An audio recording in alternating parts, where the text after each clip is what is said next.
Hello Agripreneurs, saat harus stay at home seperti sekarang ini, kita tetap perlu loh lihat yang seger-seger. Salah satunya ini nih, pemandangan ribuan ikan di saluran yang jernih.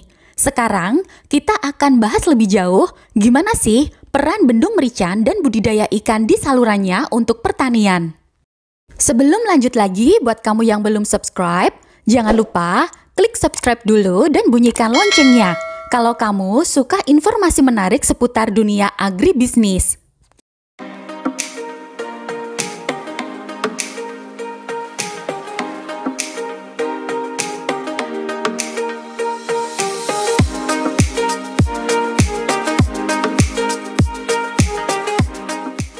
Sebagian dari kamu mesti tahu tempat viral satu ini, saluran irigasi yang penuh dengan ikan nila dan ikan warna-warni lainnya.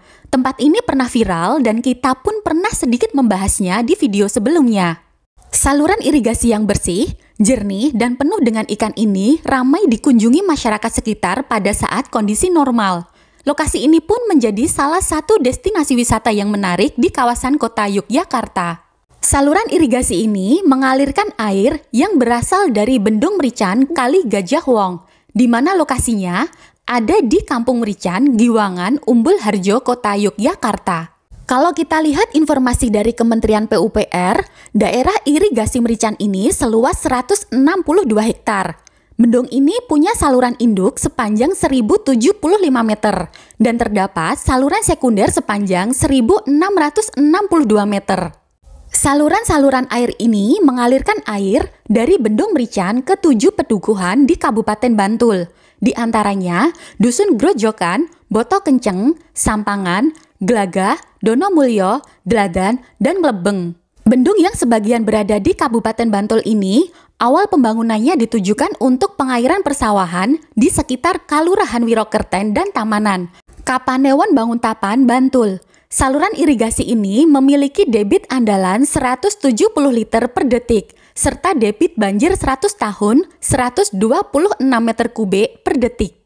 Selain untuk irigasi, pembangunan bendungan juga bertujuan untuk mengamankan daerah bantaran di kanan kiri sungai. Bantaran sungai ini memiliki kepadatan penduduk yang tinggi dan perlu dilindungi dari bahaya banjir. Selain itu, pembangunan kembali bendungan bisa menjaga air tanah yang sangat dibutuhkan oleh masyarakat sekitar. Sejak dibangun kembali, bendungan ini pun mampu memberikan pengairan pada persawahan yang ada di hilir saluran irigasi ini. Jadi, area persawahan pun dapat memperoleh pengairan dari Sungai Gajah Wong yang mengalir melewati tengah kota Yogyakarta. Sungai yang mengalir melewati tengah kota biasanya ada sebagian pemukiman yang mengalirkan limbah domestik ke sungai, yang mana sungai dengan cemaran limbah domestik ini bisa juga menguntungkan kalau memang tidak disertai logam berat pada limbah yang dibuang. Ada penelitian yang menyebutkan tanaman yang mendapatkan air limbah domestik memiliki pertumbuhan yang lebih baik dibandingkan dengan tanpa pemberian limbah domestik. Hal ini disebabkan karena air ini mengandung sejumlah unsur makro dan mikro yang baik untuk pertumbuhan tanaman. Tapi dengan catatan tidak mengandung bahan yang beracun dan berbahaya ya. Setelah beberapa tahun, saluran irigasi mulai dipenuhi sampah dan endapan. Secara swadaya, masyarakat sekitar membersihkan saluran irigasi yang kotor ini. Proses ini pun dimulai tahun 2016 atas inisiatif pemuda setempat. Mereka sangat menyayangkan saat melihat saluran air yang kotor. Akhirnya, saluran irigasi ini pun dibersihkan agar memberikan lebih banyak manfaat dibandingkan dampak buruknya. Bisa saja, kesehatan masyarakat sekitar terganggu akibat kotornya saluran irigasi ini. Dan kalau saluran ini terhambat, juga akan berdampak untuk persawahan. Sawah yang seharusnya memperoleh pengairan lebih lancar dengan debit yang cukup bisa jadi terhambat. Untuk membersihkan saluran ini, perlu memberikan pemahaman dan penyadaran terhadap masyarakat sekitar. Dan hasilnya mulai terlihat pada tahun 2019. Masyarakat sudah bergerak bersama untuk membersihkan saluran irigasi dan memperbaiki dinding saluran yang rusak. Sampah dibersihkan, lalu endapan lumpur bercampur sampah yang menghambat aliran sungai juga dikeruk, supaya aliran kembali normal. Untuk menjaga air yang masuk tetap bersih, diberi saringan untuk mencegah sampah masuk ke selokan. Masyarakat setempat juga telah sadar untuk tetap menjaga agar saluran irigasi ini tetap bersih dan terawat. Saluran irigasi yang sudah bersih ini akan sangat disayangkan kalau tidak dimanfaatkan untuk kegiatan produktif. Dan masyarakat pun punya inisiatif untuk membudidayakan ikan di sepanjang saluran irigasi tersebut. Beberapa jenis benih ikan ditebar seperti nila, lele, ikan mas, hingga koi. Ikan dipelihara hingga besar dan siap panen, sekali panen hingga ratusan kilogram. Bukan hanya selokan saja yang bersih, lingkungan sekitar pemukiman juga dibersihkan, ditata, dan dibangun sejumlah fasilitas. Taman dan kolam di dekat saluran irigasi ini sekarang menjadi lebih nyaman untuk dinikmati sebagai kawasan rekreasi. Di sini, warga menyulap selokan irigasi menjadi tempat budidaya ribuan ikan nila hingga koi. Dan yang bisa kita ambil dari tempat ini, kreativitas warga dalam memanfaatkan potensi yang ada.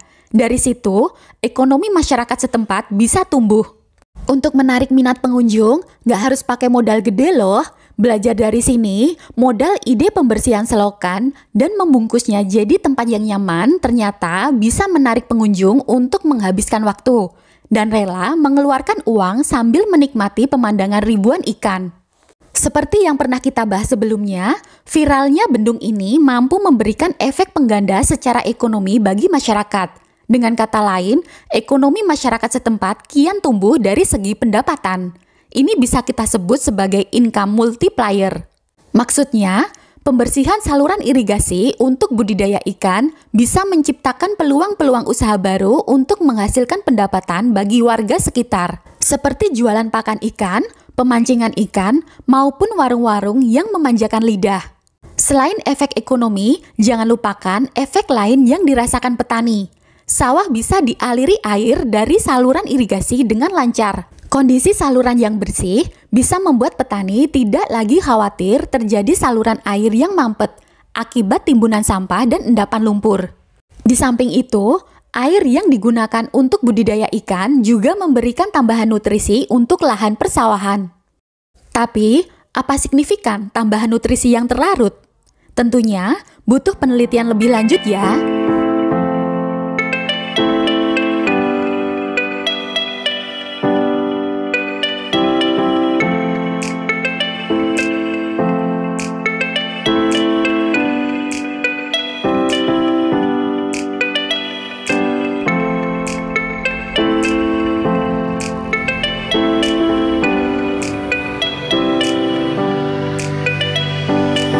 Semoga info kali ini bermanfaat buat kamu. Jangan lupa like, share, dan beri masukan di kolom komentar. Ketemu lagi di video berikutnya.